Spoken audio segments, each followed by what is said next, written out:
TechSmith Video Review is an easy way to request feedback on an image or video.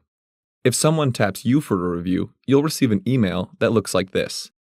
Additional context or instructions associated with the request will be included here along with a deadline if one has been set. When you're ready, click Start Review. You can log in with a TechSmith account, or if this is your first time using TechSmith Video Review, enter the email address that was invited to review. Then, return to your email to verify the account by clicking this link. Enter a password, and you'll be taken straight to the media for review. Press play to watch the video.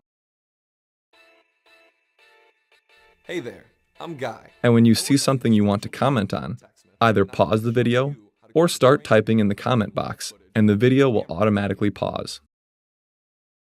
Point out specific details and add context to a comment with the markup tools. Click Draw and use the arrow, line, or box tools to point out what you're interested in. When you submit a comment, it is associated with the time in the video you are currently viewing, along with any markups. Don't worry about obstructing others' view with your annotations. They won't see them unless they click your comment. To view a comment, click the marker on the timeline or select it from the list. You may choose to read through other reviewers' comments before you leave any of your own, or maybe you want to review it with fresh eyes. That's your choice.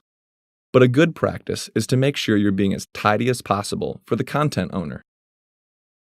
If someone has already submitted feedback you agree with, you can use the like feature to support it, or reply to add your own thoughts.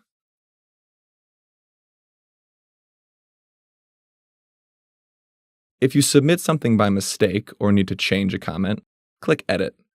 And to remove the comment, click Delete.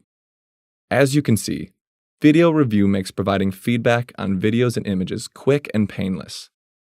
To learn more about TechSmith Video Review and how to upload your own media for review, check out the other tutorials.